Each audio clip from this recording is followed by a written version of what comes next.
So yesterday I was reading through book of Numbers, and I'm currently in chapter 30, and I feel like this is just one of those sections that, like, they're not really the most exciting parts of the Bible. Like, it's filled with a lot of instructions about like sacrifices and like offerings and vows and things like that. And so, if you're reading it, you probably just keep seeing like daily, weekly, monthly offerings, yearly offerings, just kind of like over and over again. And whenever I get to, chapters like this, right, like the ones that I'm really tempted to just kind of skim over, I really try and remind myself that, like, all right, well, even these boring chapters are supposed to be here for a reason, right? Like, if all of scripture is inspired by the Holy Spirit, then, like, there's got to be a reason that, God is including it in these pages. Like, it's supposed to be teaching us something, right? And so I've been trying to like slow down and just ask, like, all right, well, what could God be showing me here? And so, like, specifically chapters like 28 through 30, there were a few themes that sort of kept standing out over and over. Okay, it was a lot about rhythms and remembrance and intentionally interrupting your life before life pulls your attention somewhere else. And the reason that I wanted to talk about this is because I realized, like, oh, okay, I actually feel like I've been living through them. And so I was reflecting like on my own life, right? And I had this moment where I thought, like, oh, I actually don't think that I'm in the same season as I was just a few weeks ago. And I'm not referring to my circumstances, okay? Because, like, it's really has not changed at all that much. Still things that I'm praying for and I'm waiting on. But when I say seasons that have changed, I'm specifically referring to something inside me feels different. The way that I think is different. The things that consume my mind are different, okay? Like, just my relationship with God overall, it feels different. And it was almost, um, like, I just realized that without even noticing it, one season inside of me had just very quietly ended, and another one has now begun. Yeah, like, it was just me that changed. And I just sort of assumed before, like, oh, I never actually thought about it this way, but like, we just kind of assume that a new season in life usually means like a new job, a new house, relationship, or like this big visible thing, right? That everyone can see. But I don't think that that is how God measures seasons, right? Like, sometimes seasons end because he has finished doing something inside of you, right? Like, maybe he taught you to trust him in a way that you couldn't before. Or maybe he changed your priorities, or he's growing your faith, or maybe he healed something in your heart. From the outside, your life can look exactly the same, right? But internally, you're not the same person that you were when the season began. And when I started to reflect on that, after, reading these chapters, I think I would have completely missed it. I would have just kept moving through life without ever recognizing, like, oh, I think that I had just finished a season where God was doing something in me, and now I'm entering this new season. And it just made me wonder, like, I think we do this a lot. Think about it. Like, we celebrate birthdays, right? Very easy to recognize. Anniversaries, graduations, weddings, jobs, moving into a new house. Those are all very visible, obvious milestones because everyone can see it. But what about the moments when God changes something inside of you? Like when your anxiety that you've had for the longest time is now peace, or your identity gets rooted in Christ, or you finally are able to break free from something that's held you captive for so many years.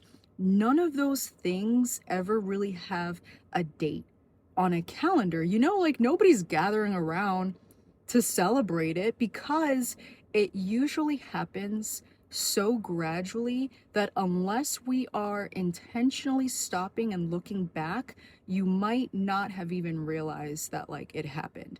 Okay, like, you only really recognize it when we look at it in hindsight. And that is one of the biggest lessons that I took away from those chapters, because the more I thought about it, the more I realized, like, oh, I think what God is doing with Israel is he is trying to intentionally build interruptions into their calendar. Because if you go and you read those chapters, you're going to see like they have daily rhythms, weekly Sabbath, monthly observances, annual festivals, and then they talk about vows, okay, that like mark moments of personal commitments. And you're reading it and you're like, man, all of this feels so excessive. They have to stop so often and there's so much repetition. And then I thought, like, well, I don't think that God is doing this because he needs to remember, right? He's obviously doing it because he knows that they would forget. And if you've been following me, in these Bible studies, you know that we've just been learning together. Like, if, in scripture, the Israelites, they're just incredibly forgetful. And that is how spiritual drift usually happens. It never happens all at once, like very rarely. It's very quiet, right? Life gets busy. Yesterday's miracle is now today's expectation. And, this answered prayer that we spent years begging God for can just kind of become slowly your new normal. And before you know it, you've stopped thanking him for it. And I felt like it was just this really nice reminder that like we have this really incredible ability to normalize miracles. And Israel, like, they are just the perfect example. Like, they literally walked through a parted Red Sea and watched God provide this magical food from heaven. And as soon as life got uncomfortable again, they were questioning whether God is going to provide for them tomorrow. And the problem was their memory. And I was just like, wow, we're really not that different. Like, I'm really not that different, like, and I think that one of the reasons, that we just struggle to recognize God's faithfulness is because we can very easily get to this place where if we don't intentionally stop long enough to notice, we're going to forget. We move from one prayer request to the next, we reach one goal, and then we immediately set another, or we finally make it through this really difficult season and almost immediately we're worrying about the next challenge. Like, our lives have just been trained to constantly like have our eyes fixed on what is ahead. And it was just a reminder that, like, oh wow, I don't think I stop long enough to look behind us, like behind me, and recognize enough of everything God has already done. And I think that if we don't intentionally build rhythms of remembrance into our lives, it'll be very easy to start feeling like God isn't doing enough now because we've just forgotten what he's done before. Like, think about New Year's. For whatever reason, we just all collectively decided like January 1st is the day that we're supposed to reflect on our lives and set goals and become a different person. And even then, most people don't really do that, right? Like, we celebrate, count down to midnight, make resolutions, and then a few weeks later, we're like back to the way it was before. But look at God's design. Like, look at how scripture is. He intentionally built rhythms of remembrance all throughout the year because he knows, obviously, right? Like, life doesn't only change in January. God will answer your prayers in the middle of July. He'll teach you life-changing lessons on an ordinary Tuesday, and he'll grow you in seasons that just no calendar could ever predict. And so I'm like, why do we just only stop and reflect because the calendar tells us it's time? And I think that, like, there is a reason that God measures things so differently than we do. Like, if the Bible is supposed to be the blueprint for our lives, then maybe we should pay more attention to the way that God measures seasons. Like, maybe a season for him that he's measuring begins when he starts accomplishing something in you, in us. And maybe it ends when he's finished teaching you what he wanted you to learn. You know, that then means that you could enter a new season on a random Thursday afternoon. That also means that entering a new season, by the way, in God's kingdom doesn't require you to change jobs or move houses or like have something really big and dramatic happen in your life. And I think that sometimes, you know, the evidence that we're in a new season is just that we're a different person than we used to be. And it was such a good reminder for me because like, I don't know, I spent and working on it, but you know, not trying to measure my growth by my circumstance, because I know that that's not how God is doing it. He's trying to do it by measure, like he's measuring my growth by my character. Am I more humble? Am I more dependent on him? Do I trust him more today, you know, than when I first started this season? And so those are the kinds of questions that I'm really focusing on, because I know that if God is focusing on them, then I should really like rewire my brain to focus on it as well. And I just, you know, sort of walked away feeling like, wow, I really want to become more intentional about closing seasons. You know, like I don't ever want God to finish doing something in my life and then immediately just rush into the next thing without stopping to acknowledge it. And I think that like intentionally closing a season is just really us like sitting to like taking time to just sit with God, you know, and just really thinking like, okay, God, like what did you teach me? What has changed in me? Like what do you want me to carry into this next chapter, and like what needs to stay behind? And I think that like those are the kinds of questions that if we really take the time to just kind of focus on, like that's all of your experiences, like that'll just turn that into wisdom.